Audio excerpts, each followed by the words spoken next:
And he's a fellow countryman, so what can I say? There you go. Alright, the map is GSL Bel'Shir Vestige. Those of you who are not familiar, Bel'Shir Vestige was added to GSL about 2 seasons ago. Yeah, it's an interesting map. It kind of, when I initially look at the mini-map, it reminds me of Ohana, but if you actually look at the breakdown of the map, they have very little in common. But if you just generally look at the mini-map, it kind of reminds me of it. They've got the kind of beach around it. You're playing on sand and such. Exactly. And speaking of professional sports, consider yourself lucky that you've got NFL action going on, even if you're taping it, because here for our NHL National Hockey League, we've had a lockout so far this year. It's only just going to get started in a couple weeks, so. Yep. Yes, indeed. All right, go for the first introduction, please. So here on Bel'Shir Vestige, this is from the quarterfinals of Monday Night Daywalker. It is our Red Terran, won that last game in a TVZ. It is gSAnwis. That's right, and in the lower right we have our pink Zerg OiLTowN. And yeah, OiLTowN going into the finals last night in the tournament, in the Infinity A team tournament, whatever you want to call it. And he was able to take it. I believe he was. Yeah, I just checked, and it said he came first last night. So. But with a name on Zeke like Canadian Cutie, I'm curious to know if it's a girl or not. So I'm going to ask.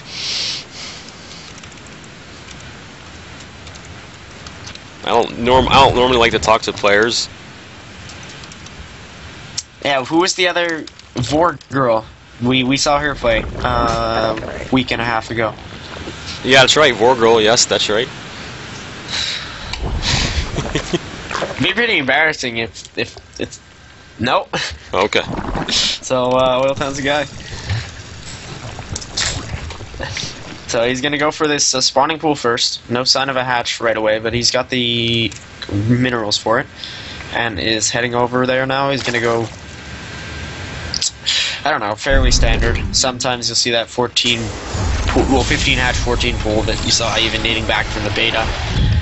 I don't know, a lot of people like TVZ, even in the GSL. I've seen some of the race breakdowns, and it's such a common matchup. It's a very, very, I don't know what to say, TVZ. It's always been seemingly the centerpiece of the metagame. It's just a fascinating matchup to watch. I mean, Zerg has a couple of different styles they play, same for Terran, but you see a lot of players mixing it up from time to time. MVP going for like Ravens and battle cruisers.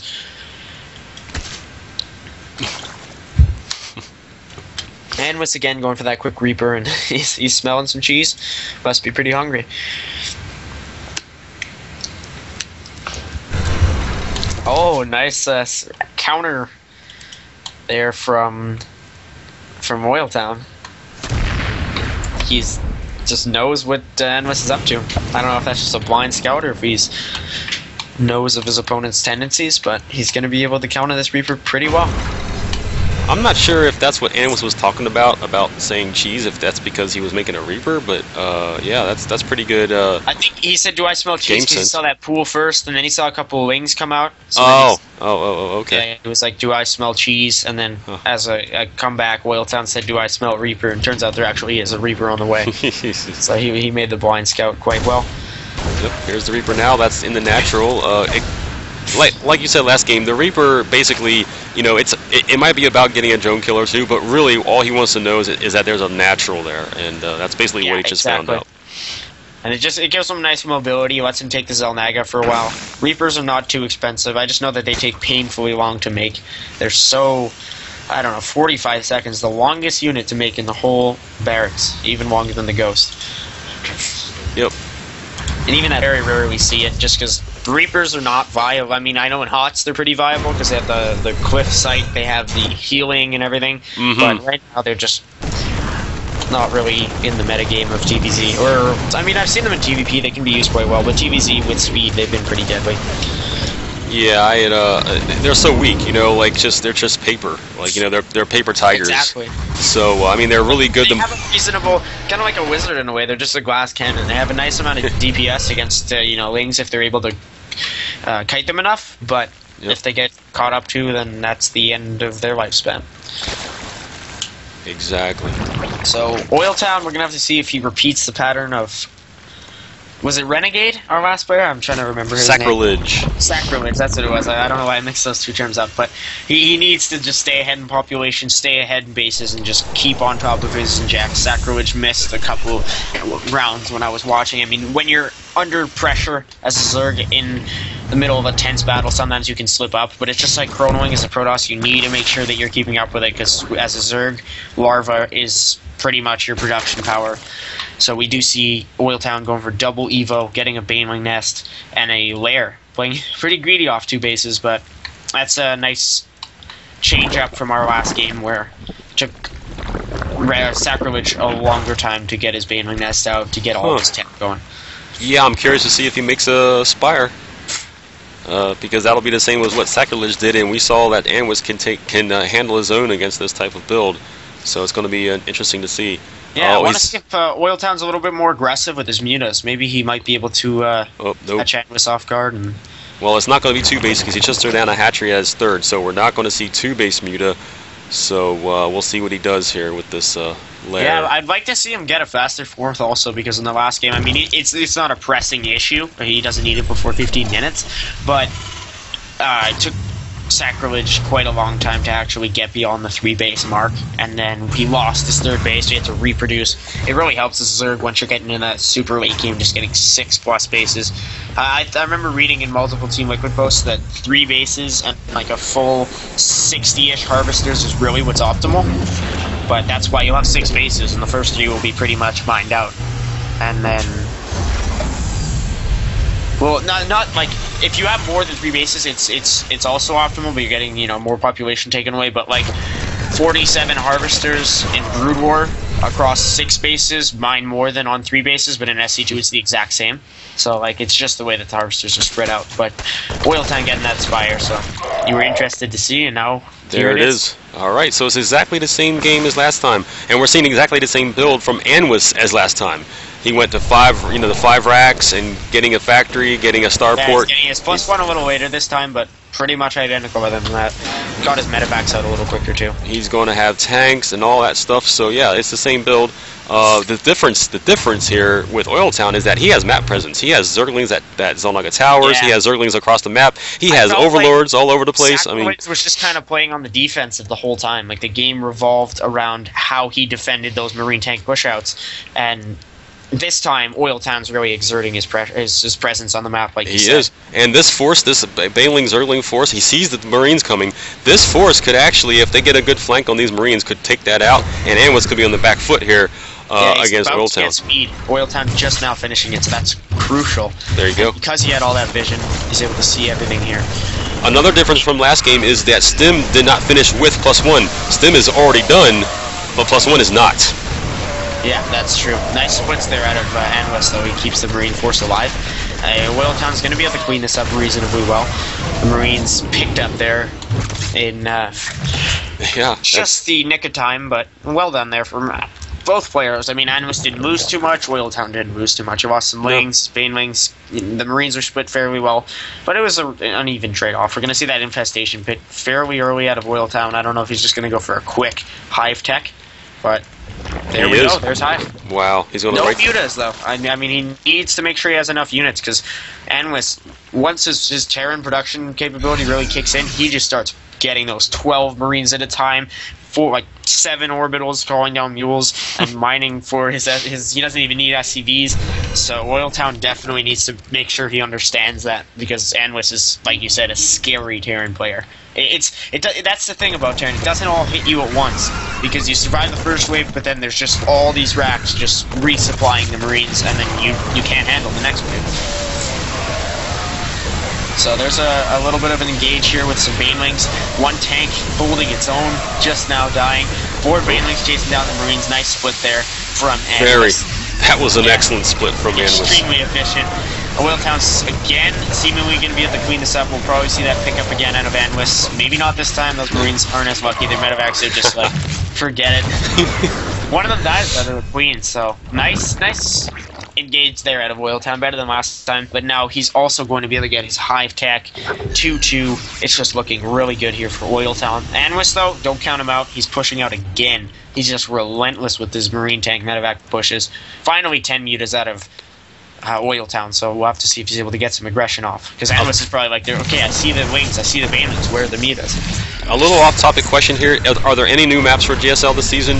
Do you know? I know Kespa has their own maps, but none for GSL that you heard about? I remember somebody posting about the kind of bland map rotations in a lot of tournaments, and I think GSL was one of them. I don't think there's any major changes. Might be one or two, but I'm pretty sure the core has remained the same. This base is going to be taken out here from Anwis. OiLTowN going to have those mutas out now. He's got a nice flock. We've seen some players play Mutaling Banewing in the past couple tournaments, and they just get like 5 or 6 mutas, and it's just not enough to really pack a punch against tanks and medevacs, which mutas are essentially used to do in this matchup. Very nicely done there out of OiLTowN. He's able to clean up the force, and we'll have to see him. I mean, Anwis fervently throws down some missile turrets. This leaves the door open for OiLTowN to go for a nice counterattack on his opponent's SCVs, like he's doing. I like Marines, when you've got that crazy amount of racks in your main and all those production buildings, it's such a pain to get your Marines over there to counter it. You're pretty much helpless without missile turrets. Yeah, I like this from OiLTowN, going right for the main base. There's no missile turrets here whatsoever. In fact, there's nothing here at all. He can take out a lot of these SCVs if he wanted to. Yeah, the Marines are just all over the place right now. And even if OiLTowN is able to, he's able to do a bit of damage in the main, then he can run to another base before the missile turrets are up and just continue to put on the pressure. He still lost maybe 1 muta there, I think. And he's going for ultras in the back of this, getting a lot of banelings and building an ultra cavern. So, I mean, I'm kind of pulling for OiLTowN at this point, just because the other night we saw Ogna tear through the bracket. But it's kind of cool when you see one player dethrone the other. But not that Anwis doesn't deserve this victory, because he's played very well so far. But it looks like OiLTowN pretty close in terms of population. He lost that base, though, that he's just now reproducing. So he needs to get up to 4 bases pretty quick, because his opponent is pretty much going to have the same amount pretty soon. But see, that's what I meant with Mutiling Banewing. Look at how OiLTowN has just kept Anwis all over the place. Probably distracted him from more important tasks.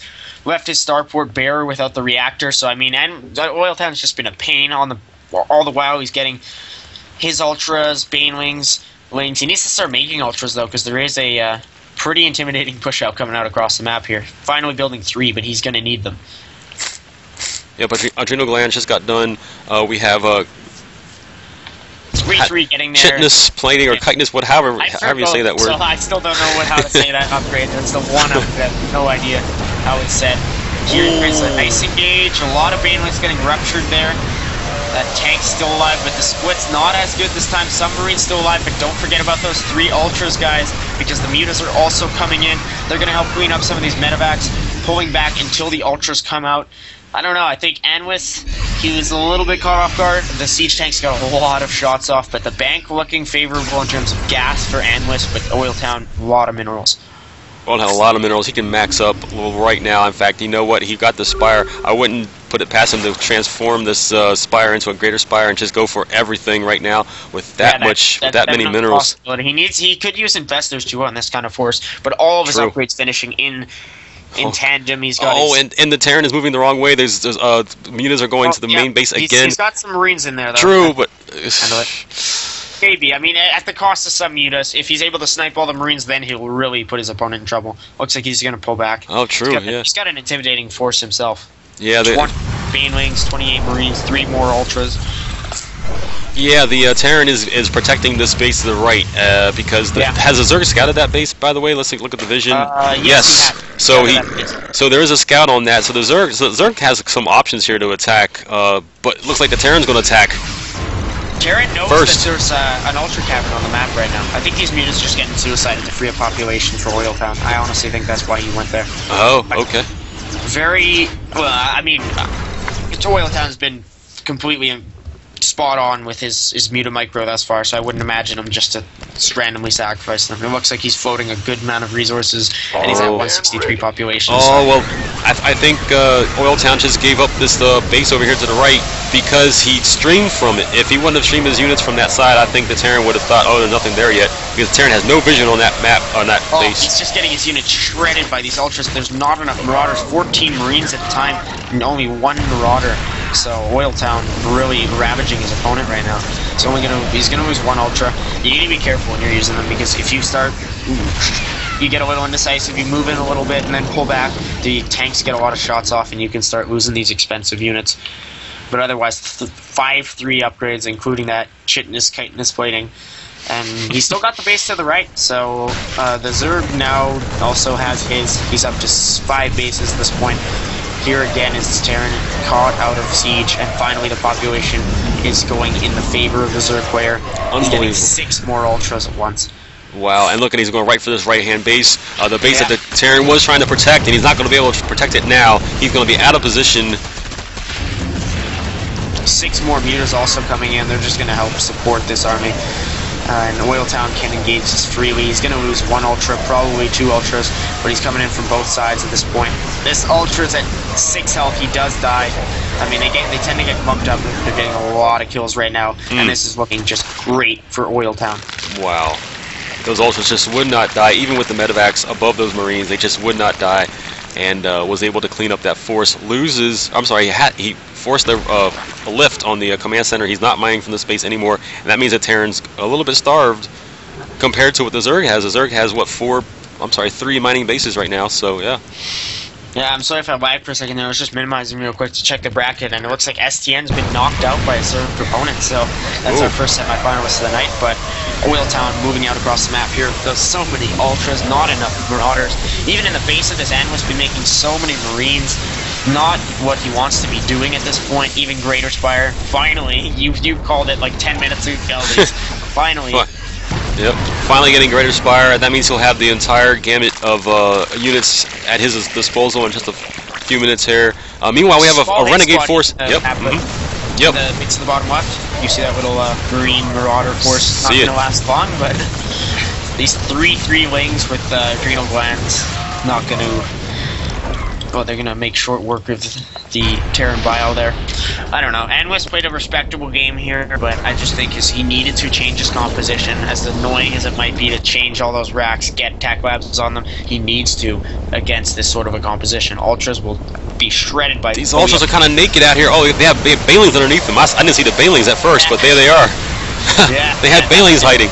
More than enough to tear apart Anwis's army. And as soon as Broodlords come out, I think that's really when GG is going to be called. OiLTowN losing a good number of these Ultras. A lot of them are low, but I don't know. I think this is probably going to be it here for our Terran player in Game 1. I mean, he's not out of the tournament yet, right? But he's got he's going to go down a game, so I don't know. OiLTowN showing a very solid macro game. No shenanigans, just solid Mutiling Baneling into Mutiling Baneling Ultra with Broodlords not on the map quite yet. I don't know if he's going to bother to attack there because he's so far ahead in population right now. He's taking out so many of his opponent's bases. I just don't think there's a point. He knows he's won the game. There's Anwis. GG. So, guys, that's our first quarterfinal